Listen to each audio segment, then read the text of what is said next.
Triangulation with a narcissist.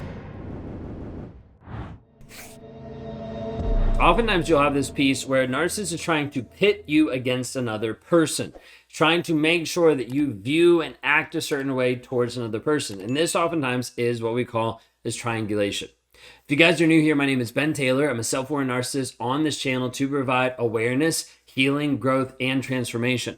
The goal is to help you move from where you are to where you want to go, from a victim to a survivor to a thriver.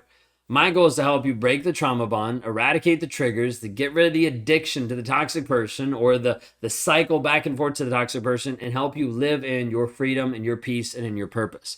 If I can help you with that today and you'd like to learn more about what I actually do to be able to help move you through that, go to rawmotivations.com today. Would love to give you some tools and resources of how we can help you move right here, right now, today, to move forward in your healing process. So when we step into the piece of triangulation, I want you to kind of think for a moment of just a triangle. Okay, so you've got a triangle, you've got three different sides. When you have this triangle, you have these 3 points on it. Now, I want you to consider at the top, you've got the narcissist, right? Because typically they have a God complex and they're trying to lord it over you.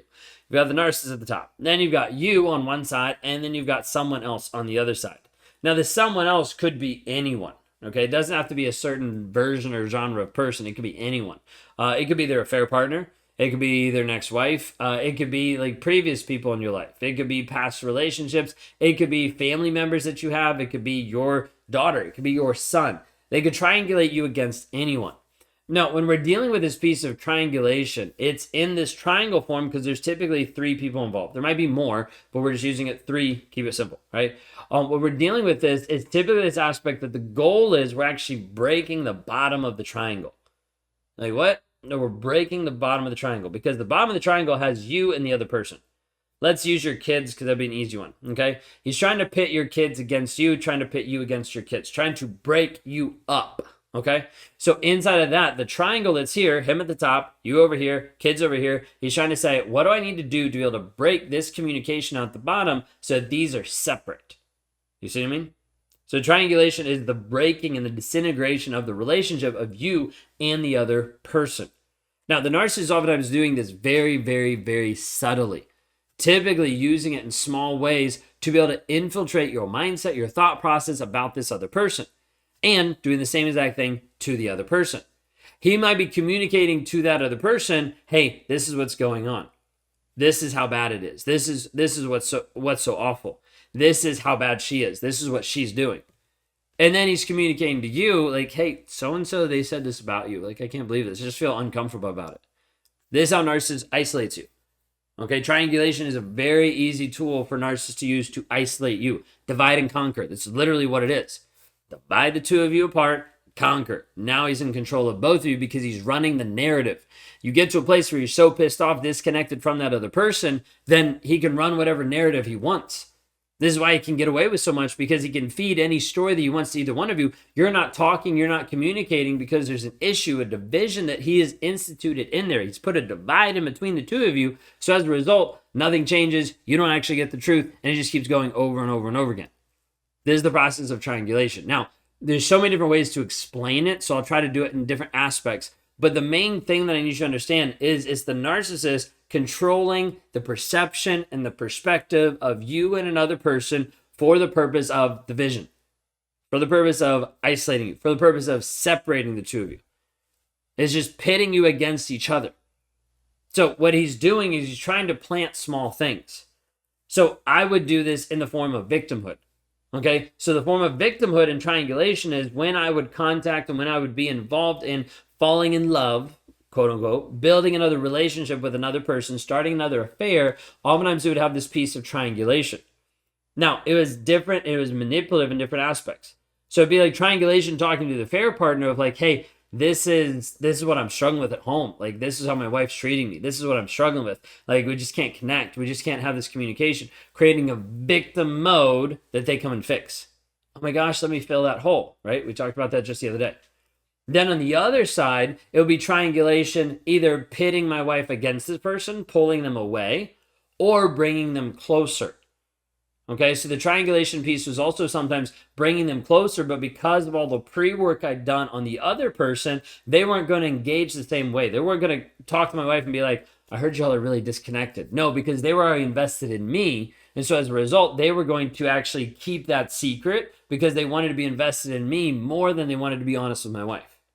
You see what I mean? So the triangulation was the same, but also different. It was manipulative. The manipulation piece was trying to this like back and forth that was keeping this barrier between the two of them, but also keeping them in close proximity so I could control the narrative and interact with both of them as much as I wanted. Very toxic, very manipulative. Not touting it as being like, oh, look at me, just saying this is what's going on. So he's going to try to triangulate you in different ways. The easiest way I like to be able to say it is pit you against someone else. Like this idea of like focus and turn you to like fire the shots towards this person instead of the guy that's actually lying to you. But he does it oftentimes very subtly, so you don't realize that it's a lie. You don't realize it's manipulation. You don't realize it because it's very, very subtle. It's small. It's like creeping through just slightly. This is what he does to be able to isolate you, saying small things that make you doubt. How many of you have lost friendships being inside the toxic relationship that you're in today? Type in me into the chat. If you're watching this right now, type in me into the chat if you've lost friendships and relationships because of the toxic guy that you've been with. Yeah. Like there's a lot. There's a lot of people that come to Raw Innovations that say, I've lost my family, I've lost my kids, I've lost my best friend, I've lost all of these people in my life because they simply couldn't be around him anymore. The people that no longer felt safe because the environment that he'd created that you didn't see, but they saw because they actually saw it from a different perspective. They weren't sidetracked, sidelined inside the relationship. They weren't stuck, confused. They weren't trauma bonded to this guy. They weren't addicted to him. They saw something different. Now, the reason why a lot of times he's going to triangulate is to make sure that you don't see truth. A narcissist, all he has to do is keep you just simply confused. If he can keep you confused, if he can keep you in the fog, the fear, the obligation, the guilt, and if he can keep you stuck there, he doesn't have to do anything. He can simply do whatever he wants, and he's like, I got you. If he can keep you confused, he's going to keep you stuck. If you stay stuck, you don't make a move. If you don't make a move, you die. The version of you disintegrates into a version that you don't even recognize anymore. And as you stare back at yourself in the mirror, you think, who am I anymore? Just a shell? Just a person addicted to this toxic person? I don't know how to get free because I feel like I can't. If I get free, I don't know who I'd be. I don't know what I'd do. I don't know how to live. And it leaves you in a place where you're completely stuck. So when he triangulates you, he leaves you in a place where you're isolated. And the reason why he leaves you isolated is so you don't hear truth from other people. Because they see it from a different perspective. They see it from a different lens, an outside lens. So they see him interact with you and they're like, that seems toxic. That just doesn't seem correct. But then he's working on infiltrating their perspective and he's working on infiltrating your perspective to provide this divide so that you don't hear truth. Many of your friends over the years have told you truth. They've communicated and they've told you things that should have been the red flags, the awareness. They've tried to take off the rose-colored glasses that you're wearing so you'd see the field of red flags. And each time they do that, you've had doubts in your mind because he's already manipulated you so much and you've actually pushed away some of the best friends that you could have ever had. Now, once you get out of the relationship, you might be able to reestablish contact. We see people that start to have healthy relationships afterwards. But you have to realize a narcissist is going to do his best job to keep you isolated, segregated, separated from another person, because if you found out the truth, you might actually get empowered enough to make a move. If you found out the reality, you might actually do something to help you heal and move forward. This is why he has to keep you confused, because if you don't see truth, you don't do anything about it. If he can keep you confused and stuck in the brain fog and just feel drained mentally and emotionally, you don't have the energy to actually invest time into yourself, you don't do anything, he wins. So many of you are inside a toxic relationship still to this day, not because that you can't have confidence, but because you won't have confidence because right now he keeps you in the fog. He's kept you confused for such a long period of time. And at times it's your avoidance of truth because you don't want to look at the facts, because if you do, then it means you have to do something different. There's many people that get really uneasy when they start approaching and we start talking about the facts of their relationship. Some of them because they realize if I acknowledge the facts about the shitty relationship I'm in and how abusive he's been to me, then it means I need to change something. And I don't know if I want to change it. Because the pain of me changing it and the pain of me going through a divorce and what's the fear of what's on the other side seems too big. So I'd ask you today, what about the fear of staying exactly where you are for the next 5 years, for the next 20 years? How does that feel? To be inside a relationship that continues to be used and abused over and over and over, how does that feel? Where are you going to be if you stay in that state?